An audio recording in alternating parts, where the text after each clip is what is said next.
மரியாதைக்குரிய சபாநாயகர் அவர்களே,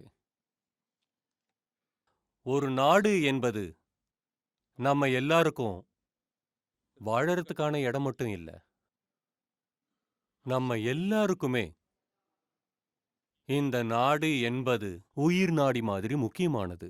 எப்படி நமக்கு உடல் இருக்கோ, இந்த உடல்ல பல உறுப்புகளும் நமக்கு இருக்குல்ல.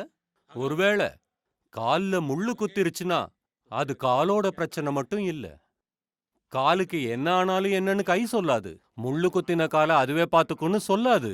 யாரும் கட்டளை இடாம அந்த முள்ள அந்த கை உடனே எடுத்துடும். கால்ல முள்ளு குத்தி இருக்குங்கிறதுனால கண்ணீர் நான் எதுக்கு விடணும்னு கண்ணு சொல்லாது. கண்ணீர் தானா வெளியே வரும். இந்தியாவோட எந்த பகுதியில பிரச்சனை இருந்தாலும் நம்ம எல்லாருக்கும் அது வலி தரும். ஒருவேளை நம்ம நாட்டோட ஒவ்வொரு மூலையிலையும் ஏதாவது ஒரு உடல் பகுதி வேலை செய்யாம போயிடுச்சுன்னா மொத்த உடலுக்கும் அந்த பாதிப்பு இருக்கும். இது உண்மை.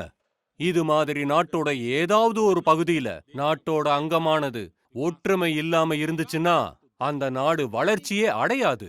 அதனால நாம எல்லாரும் நம்ம இந்தியாவை ஒன்னாதான் பார்க்கணுமே தவிர பிரிச்சு பிரிச்சு பார்க்க கூடாது. இப்பெல்லாம் இத பத்தி நிறைய பேசிக்கிட்டு இருக்காங்க.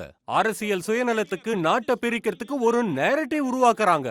ஒரு பெரிய கூட்டமே சேர்ந்து இந்த வேலையை செஞ்சுக்கிட்டு இருக்கு. இதை விட நாட்டுக்கு வேற என்ன மோசமான விஷயம் சொல்லுங்க? ஒண்ணு மட்டும் நீங்க சொல்லுங்க. ஜார்க்கண்ட சேர்ந்த ஒரு இளைஞன் ஒருவேளை ஒலிம்பிக்ல கலந்து மெடலை வாங்கிட்டு வந்தான்னா அவனை ஜார்க்கண்ட சேர்ந்தவனா மட்டுமா நாம பாக்குறோம்? மொத்த நாடும் இவன் நம்ம நாட்டு பையன்னு சொல்லுவோம்.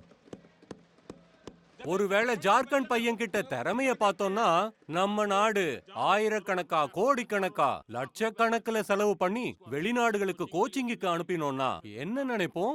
ஜார்க்கண்டுக்கு மட்டும் செலவு பண்றோம்னு நினைப்போமா? நம்ம நாட்டுக்காக தானே செலவு பண்றோம். என்ன சொல்ல வரோம்? என்ன வேதனை இது? இது நம்ம நாட்டோட கௌரவம். அப்புறம் நம்மளுடைய வேக்சின். கோடிக்கணக்கான மக்களுக்கு வேக்சின் தேவைப்பட்ட போது இப்படி சொல்லிக்கிட்டு இருந்தோமா? வேக்சினை எங்க உருவாக்கினோமோ அவங்களுக்கு மட்டும்தான் அது சொந்தம், மத்தவங்களுக்கு கிடையாதுன்னு. அப்படி நாம யோசிக்க முடியுமா? வேக்சின் அந்த ஊர்ல உருவாச்சு, அதனால மற்ற பாகங்களுக்கு கிடையாதுன்னு நாம சொன்னோமா?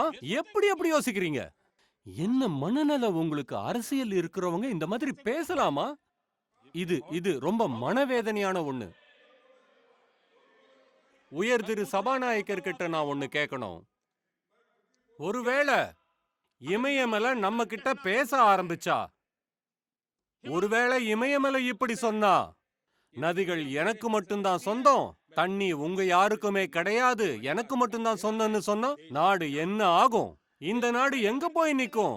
ஒருவேளை எந்த இடங்கள்ல நிலக்கரி இருக்கோ அந்த இடங்கள், நிலக்கரி உங்க யாருக்கும் இல்ல, அது எங்களோட சொத்துன்னு சொன்னா, நீங்க இருட்டிலேயே இருங்கன்னு சொன்னா நாடு என்ன கதி ஆகும்? இன்னும் மதிப்பிற்குரிய சபாநாயகர் அவர்களே, ஆக்சிஜன் கோவிட் நேரத்துல நம்ம நாட்டு மக்களுக்கு ஆக்சிஜன் தேவை அதிகமா தேவைப்பட்ட நேரத்துல, நாட்டோட ஒவ்வொரு மூலை முடுக்குக்கும் தேவைப்பட்ட போது, அந்த நேரத்துல கிழக்கு பகுதியை சேர்ந்தவங்க ஆக்சிஜன் கொடுக்க முடியாதுன்னு சொன்னாங்களா? எங்க மக்களுக்கு மட்டும்தான் உங்களுக்கு கொடுக்க முடியாதுன்னு சொல்லி இருந்தா நாட்டோட நிலைமை என்ன ஆயிருக்கும்? கஷ்டப்பட்டாலும் உலக நாடுகளுக்கும் கொடுத்து உதவினாங்க. இப்படிப்பட்ட நம்ம பாரதத்தை பிரிக்க மனசு எப்படி உங்களுக்கு வருது? எப்படி நம்ம நாட்டுக்குள்ளேயே எங்க டாக்ஸ் எங்க பணம்னு எப்படி உங்களால சொல்ல முடியுது? இது நம்ம நாட்டுக்கு, நாட்டோட இறையாண்மைக்கு ஆபத்தை உருவாக்கக்கூடிய செயலா இருக்கு.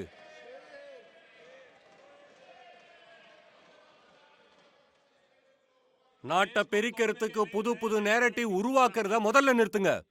ஒன்றுபட்ட நாடா நாம முன்னேறதுக்கான செயல்பாடுகளை உருவாக்குங்க.